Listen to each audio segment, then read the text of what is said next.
ang mga mabibigat na pag-angrita. Hindi lahat ng tumagawad sa akin, Panginoon, ay papasok sa kaharian ng Diyos. Bahagi nga ho rito, ano ang sabi rito, kahit na yung ipinahayag ng iba, nangharap kami at nagpalayas ng mga demonyo at gumawa ng kababalagan sa inyong pangalan. Anong sabi ni Jesus? Kailanman ay hindi ko kayo nakikilala. So,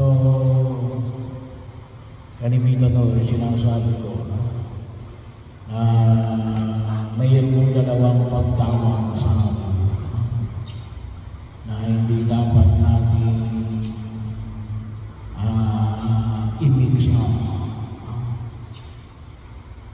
Well, mayroong iba na talagang ginagamit lamang ang Panginoon. Kahit mga albularyo, ginagamit nila yung Panginoon. Hindi naman sila nagsisimba. Bahagi yun. Kaya sa dalawang calling nito, dapat makita natin ano yung una. Calling to holiness. Bahagi yun. Ibig sabihin ay yung unang pagtawag sa atin bilang mga binyagan niya maging banal. At tayo may tungkulin na manatiling banal. Kung kinakailangan ay ating papagbibuang, papagbibugay,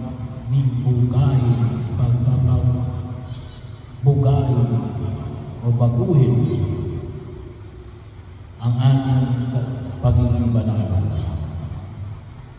Kung tayo banal ay dapat lalo tayo nagiging banal. Yun nawa yung huwag natin kalimutan. At ito yung sinasabi ni Jesus, yung sumusunod sa aking salita.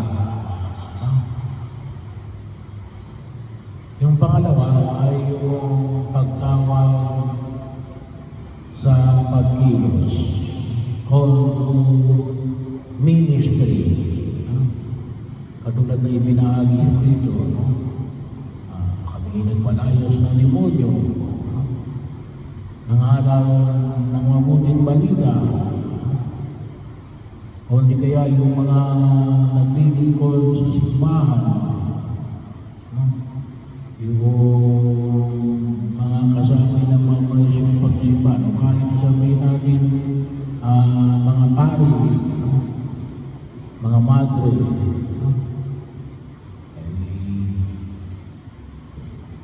kung ang ginagawa lamang natin ito ay activity, kasi ito ay isang pagkilos. Yun ang tinatawag natin call to ministry.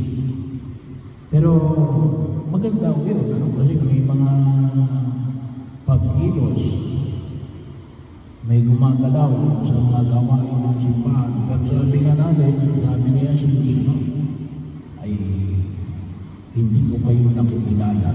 Bakit? Nakalimutan yung unang calling, yung unang pagtawag. Ano yung unang pagtawag? Call to holiness. Bahagi yun. Marami kang ginagawa sa simbahan. Hindi ka naman nasunod sa utos ng Diyos. Ay hindi depende. Baka kasi akala natin sapagkat tayo ay naglilingkod sa Diyos, accepted na tayo doon sa una, which is called to holiness. Hindi ho yung call to service o call to ministry ay alin, pamamaraan lamang ng Panginoon na i-embody natin yung call to holiness. Yan ako minsan na sinasabi ko na hindi pwede na simbahan, pero salbahe ka naman, maaaring sabihin na magaling ka nga kumanta, ay hindi ka naman nasunod, ay sabi nga natin, baka mamaya ay hindi pwede yun ay pinababayaan natin. Kinakailangan natin i-reject. Kasi kung minsan mawawalan tayo na gumagalaw sa simbahan. Hindi na ubalik. Kasi yung galing mo ay dapat tumulong sa iyo na maging banal. Hindi yung sapagkat yung galing mo ay pwede mo nang gawin para maging excel ka sa pagiging banal. Ay, magaling naman yan ay sayang naman kapag hindi natin ginamit. Ay hindi ito gamitan. Simbahan ito. Ito ay ang simbahan ay tinatawag ng ating Panginoon Jesucristo. Kaya kailangan natin hinuhubog tayo, hindi lamang sabi nga natin, sa ating galing, yung hinuhubog tayo na yung ating galing ay lumalim tayo sa kabanalan. Kung yung galing natin, hindi nagpapabanal, sayang ang dahilan kung bakit si Jesus ay naparito sa daigdig na ito. At yun po nawa yung kinakailangan natin na bigyan ng higit na pagkilo sa daigdig na ito. At pagkakataon, kaya sabi nga natin, yung mga iba't ibang parokya, may iba't ibang ministry. Pero dapat, yun na yan tumukoy para sa kabanalan. At yung paglago ng isang simbahan ay nakasalalay kung ito ay nakatutulong na sila ay maging banal. At kung lamang sila ay ayabong sa paggamit ng kanilang galing. Kasi pwede ka naman maging magaling na artista, hindi kaya maging magaling ka na gitarista, o tagakanta, o magaling na boses, magandang boses, sa ibang lugar. Ay, hindi ka naman pinabanan, okay lang yun.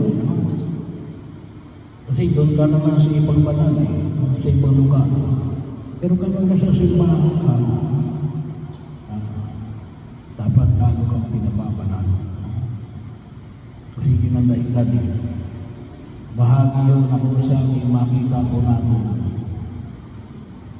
At ito yung paalala na ipinahayag na Jesus. At ang tawag rito yan kapag ito yung makita ko natin, ang tawag na Jesus yan nakatayo ang iyong bahay sa batuhan.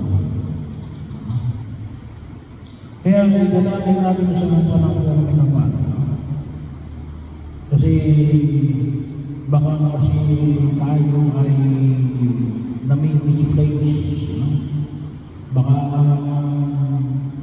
akala natin na ikaw ay dahil maglilingkod ka sa Diyos. Pagalingan. Gusto ng Diyos na ikay gumaling. Pero higit ka na, ito ay pabanalan.